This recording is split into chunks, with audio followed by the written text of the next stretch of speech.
By the close of the 18th century, this new nation was already experiencing growing pains, with most of its population crammed along the eastern seaboard. In 1803, the United States government bought all of the land claimed by France, which encompassed a big chunk of what is now the country's midsection. The Louisiana Purchase doubled the size of the country at the time, flinging wide the gates of westward expansion. In the central United States, most of the population gravitated to one of the country's lifelines. It was concentrated along the Mississippi River or at places where pioneers or the Indians felt it was a good place to live. They would come in seasonally, hunt the area, then go to their towns that were in northeastern Mississippi with the goods that they hunted from this area and settle down for the wintertime. But in terms of permanent settlements in this area, they were very far and few between. In 1811, the United States of America was only 35 years old. Our fourth president, James Madison, was in office, and just about everything west of the Mississippi River was a vast, unexplored wilderness. Along the mighty Mississippi, there existed only a handful of settlements. In the Missouri Territory, the towns of St. Louis and St. Genevieve, which were founded by French settlers,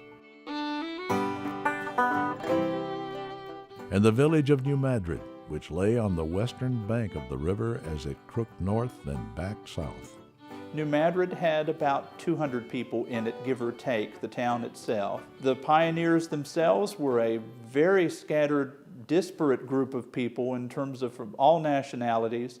The French, the Spanish, the Americans, immigrants into the United States, all of them with different cultures, different ways of looking at the frontier, and different ways of dealing with the frontier at the time. Downriver from these settlements lay the towns of Natchez, Mississippi, and New Orleans, which was already almost 100 years old. The city of Memphis wasn't even a speck on the map at that point, only a Spanish-built fort on the bluff overlooking the river. Basically, there was a trading post with the Chickasaws, there was Fort Pickering itself, and a settlement of scattered people along the bluffs because of the advantage of being above the flood level. Even before this country's history was written by the white man, the natives were well acquainted with the lifeblood that flowed down its rivers. Of course, the Mississippi River Valley is probably one of the heaviest populated areas in the United States in prehistory, just because of the water and the fish and the game, the trees and everything. The land was very rich. There were good spots to make settlements and farms. You had the river to haul your goods down the Mississippi. You also, as New Madrid as a stopping point, could sell goods to people coming ashore looking for provisions as they were going down the river. So New Madrid was a good place to live. As the 19th century dawned, Mississippi River traffic was becoming heavier as swaths of wilderness were swept away by civilization. So you had canoes, dugout tree stumps, rafts, flatboats, all wooden boats, no steel hulls or anything. Flatboats were made out of lumber milled along the Ohio River or along the Cumberland River or any of the tributaries. They would be filled with goods for a one-way trip down the river to New Orleans. For the simple folk who populated the Mississippi River Valley, life on the frontier was quiet, for the most part, uneventful, bucolic. That is, until one dark night that would literally shake the country's middle right down to its foundation.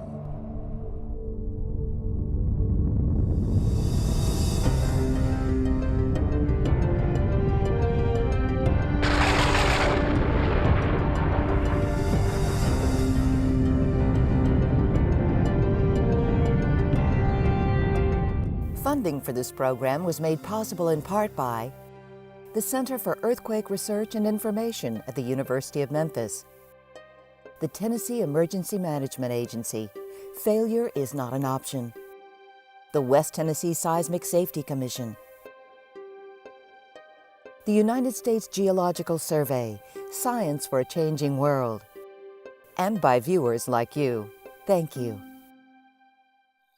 It was early morning on December 16th, witching hour some would call it, about 2 a.m., when the first violent tremor struck close to the New Madrid area, startling those on land We were visited by a violent shock of an earthquake, accompanied by a very awful noise resembling loud but distant thunder, but more hoarse and vibrating, which was followed in a few minutes by the complete saturation of the atmosphere with sulfurous vapor, causing total darkness.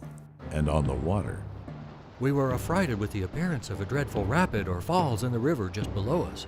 We were so far in the suck that it was impossible now to land. All hope of surviving was now lost, and certain destruction appeared to await us. it was the first salvo in a series of earthquakes that would shake the central and eastern U.S. for the next 6 months. In the night, I was awakened by a most tremendous noise, accompanied by an agitation of the boat so violent that it appeared in danger of upsetting.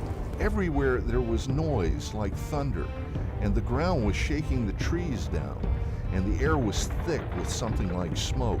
There was much lightning. We believed we must surely die. Famed naturalist John James Audubon was living in western Kentucky at the time of the quakes. But at that instant, all the shrubs and trees began to move from their very roots. The ground rose and fell in successive furrows, like the ruffled waters of a lake. And I became bewildered in my ideas as I too plainly discovered that all this awful commotion in nature was the result of an earthquake. It had to have been a terrifying experience. These people were frontier types. They weren't highly educated. They knew what earthquakes were and understood earthquakes, but nobody had ever experienced anything like this, so I'm sure everybody was scared to death. The initial shock, about 7.7 on the Richter scale, struck near the town of New Madrid. In the immediate area, settlers were thrown from their beds as timbers crashed down and chimneys crumbled to dust. Glass exploded and shattered. Barns and fences collapsed as fire consumed many buildings. The Mississippi River was muddied by tons of earth from dislodged banks sliding into her swift currents. The Mississippi foamed up like the water in a boiling cauldron, and the stream flowed rushing back, while the forest trees near which we lay came crackling and thundering down. All told, 4 major shocks hit the central United States over a period of several weeks.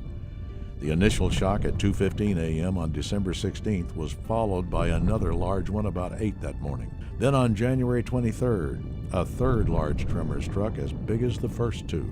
This was followed by a 4th huge quake on February 7th, probably the largest of the bunch.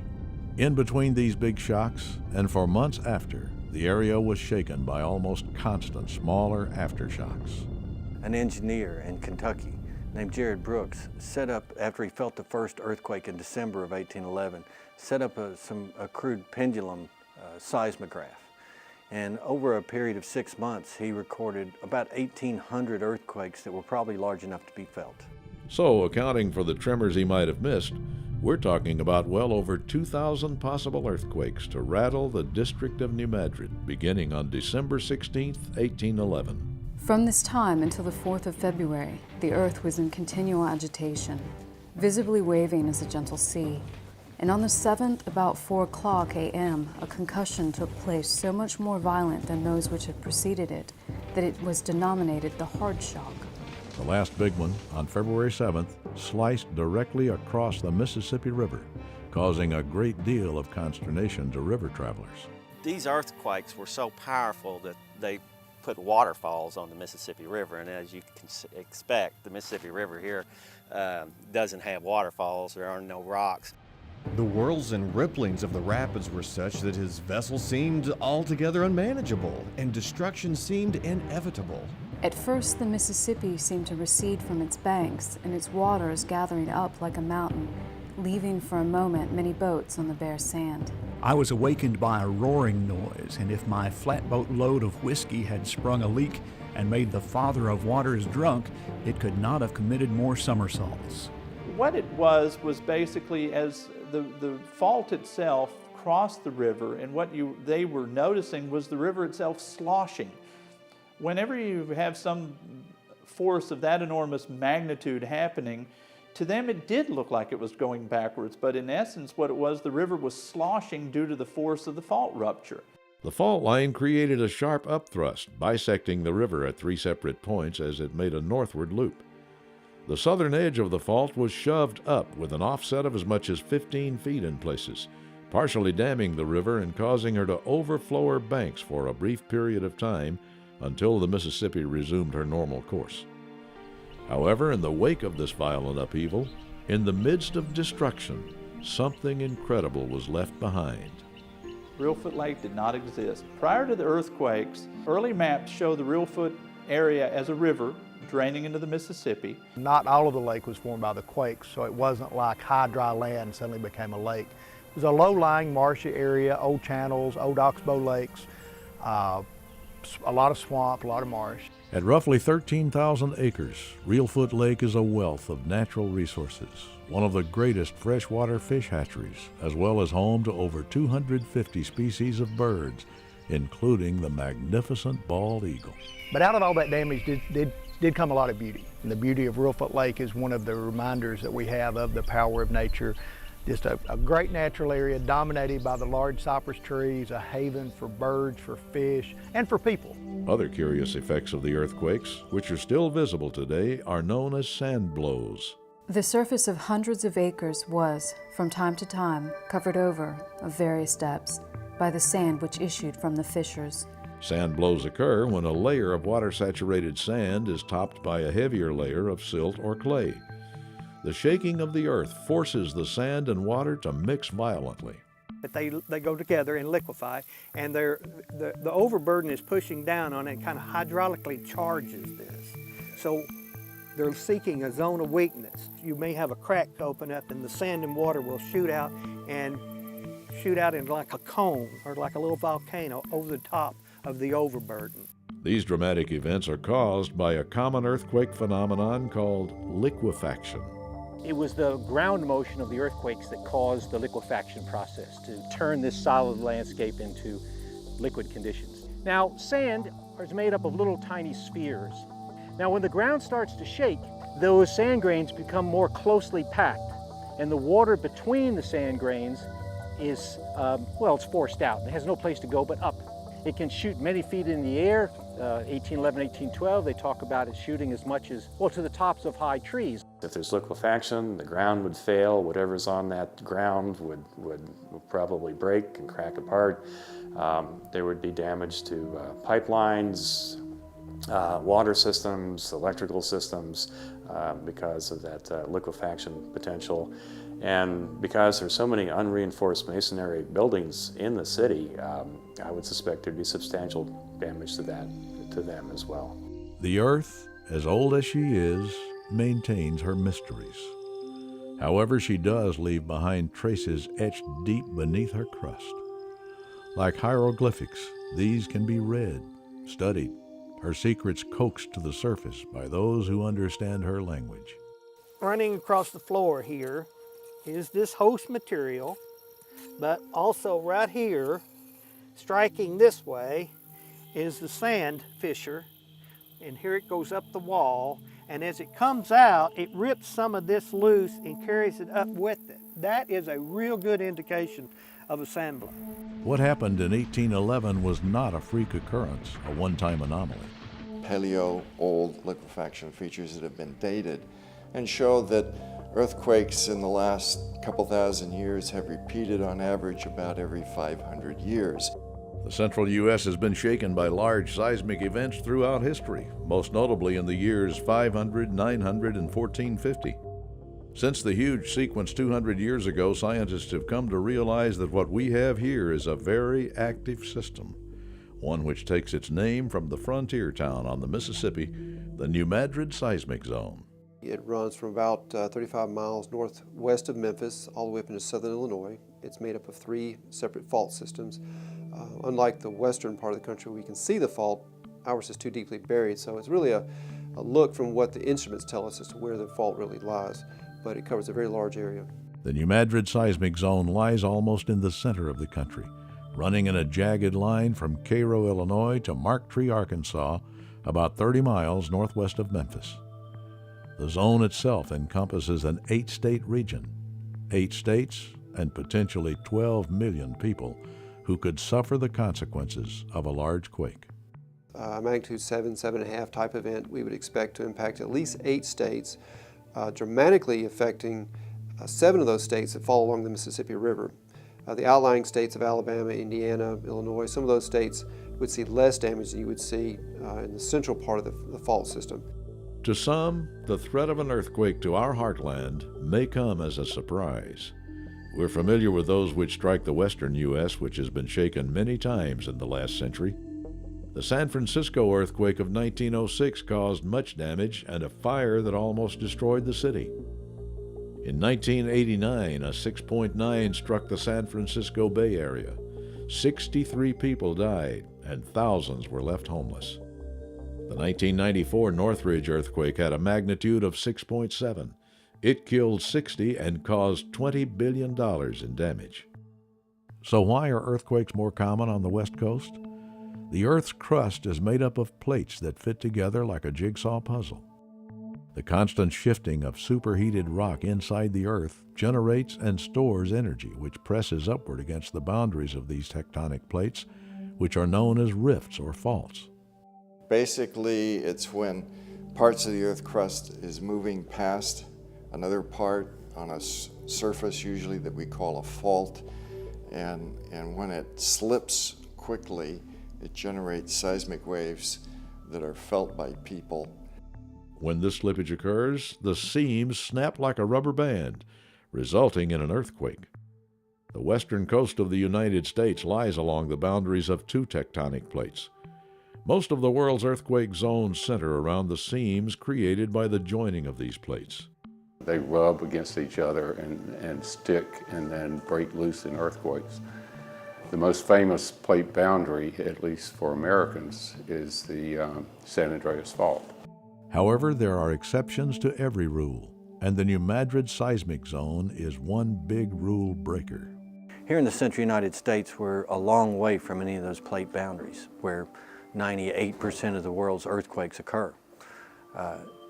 Our current understanding of the Earth that these plates should be rigid, and you really should only have big earthquakes at the boundaries. So the central United States is more or less a big flat slab, like a stone tabletop. We don't really know why we have intraplate seismicity, and we have earthquakes right in the heart of tectonic plates.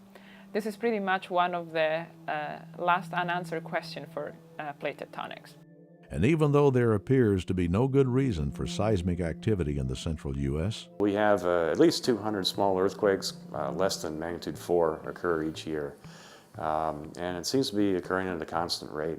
You have a large earthquake today in Southern California, it's barely felt 250 miles away in Las Vegas. Whereas it's proposed the large earthquakes that occurred here in the central U.S. 200 years ago were felt 1,200 miles away in Canada. in the quakes of 1811 and 12, there wasn't much actual damage due to the sparse population in the Central U.S.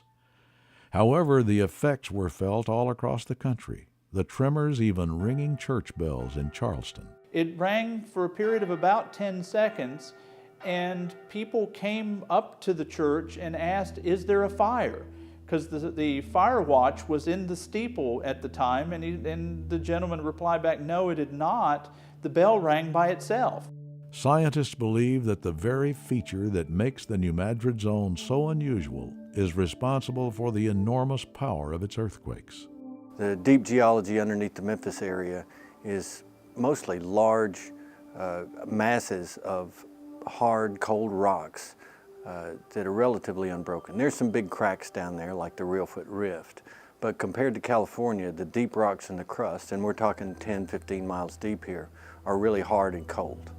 That allows earthquake energy to travel much greater distances in the deep part of the crust, as opposed to places like California, where the deep rocks are relatively hot and shattered. Seismologists and geologists call this attenuation. The crust in the Central U.S. then is thicker, older, more rigid, and it doesn't absorb energy from the seismic waves nearly as much as the crust in the west. Which means a large earthquake in the New Madrid Zone would be felt over a much wider area than one of the same magnitude centered in California. This expectation drives scientists to constantly delve deeper into the Earth's secrets. The New Madrid Seismic Zone is the most active seismic zone east of the Rocky Mountains. Scientists like Dr. Beatrice Magnani, who heads up a team that traverses the Mississippi River projecting powerful sound waves deep into the earth. As these waves bounce back, they are recorded with high-end microphones trailed behind a tugboat. These recordings provide what is essentially an ultrasound picture of that which lies beneath the Earth's crust. And so by looking then at that subsurface image, we understand where faults are, where deformation occurs, and we can build the history of deformation of a certain area. This technology allows scientists to create images of the Earth, cracking the secrets of her past. It's almost like looking at a snapshot of history. What you're seeing here, the real foot thrust, is visible in these three images as a fault that deforms the layers. If it's true that what's past is indeed prologue, then the New Madrid earthquakes could be dire portents. A major seismic event would be vastly more destructive than 200 years ago. Computer projections indicate that over an 8-state region, a 7.7 magnitude earthquake could result in almost 90,000 injuries and deaths and over $300 billion in economic losses. A threat which emergency managers are taking very seriously. We expect to have an awful lot of flooding, a lot of property damage, a lot of buildings down, a lot of people needing shelters, a lot of people needing rescue. It'd be a catastrophic event for Tennessee. Which means a major interruption of communications and transportation. Urban infrastructure will be severely damaged with widespread power and water outages, as well as ruptured gas lines.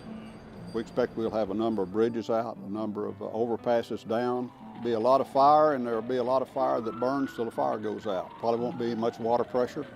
Our conventional way of fighting fire will probably go by the wayside. A large earthquake in the Central U.S. is considered to be a high-impact, low-probability event, which would be felt not just regionally but globally. But the question remains, how likely is it that the New Madrid Seismic Zone will experience a catastrophic quake in our lifetime? The probabilities of a repeat of the New Madrid earthquakes of 1811, 1812 is 7 to 10% in the next 50 years. A magnitude 6 and greater, the probabilities are a little larger for a 50-year period, and that's 25 to 40%. The quakes of 1811 and 12 are now a distant part of our historical record. However, on the afternoon of August 23, 2011, a magnitude 5.8 earthquake struck the state of Virginia, about 80 miles from Washington, D.C. Many structures were damaged in the nation's capital, and the tremors from this relatively small quake were felt all over the eastern U.S. It was felt 700 miles away in Chicago. It was felt in Minneapolis. It was felt in Memphis, Tennessee, and Atlanta, hundreds and hundreds of miles away. That's direct evidence on how well the seismic waves can propagate in the crust in this area. Which just goes to further the respect and curiosity scientists have for potential earthquakes in the central United States. At the end of the day, for New Madrid Seismic Zone, we're uncertain about a lot of things, but what we know is that large earthquakes have happened here repeatedly in the past, they were really big, and they could really happen again in the future. Many questions remain unanswered when it comes to the New Madrid Seismic Zone. But most agree that a large earthquake, when it occurs, will be sudden and it will be disastrous. Individual preparedness is critically important. I often say that it's a misnomer to speak in terms of first responders coming to your rescue. Number one, those responders are probably going to be as much of a victim as anyone else is to start with. Number two, the ability to move around, for instance, around town in Memphis, Shelby County, will be very limited. Because in reality, the first responder is the person right there in the house when the tragedy occurs, whether it's tornado, whether it's flooding, or whether it's an earthquake. What we expect people to do is try to take care of themselves and take care of their neighbors for the first 36 hours probably. You cannot expect the cavalry to show up in the first day or two. Being prepared is the key to surviving any disaster. which is why 200 years later, scientists are still studying the New Madrid earthquakes, continuing to uncover the Earth's secrets and trying to solve the mysteries of our broken heartland.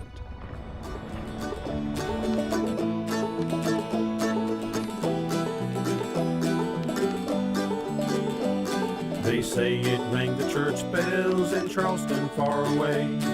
The skies were filled with darkness, the land around gave way. Some thought it was the wrath of God come from beneath the hills. They never would forget the days the earth would not stand still. 200 years have come and gone now since those fateful days. A memory near forgotten or just a distant haze. Yet though the man's fault line seems slumbering beneath the hills, just how much time till once again the earth will not stand still?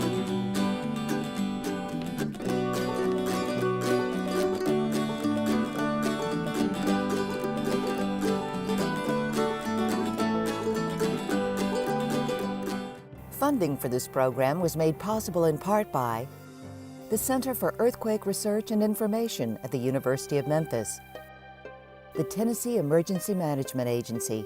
Failure is not an option.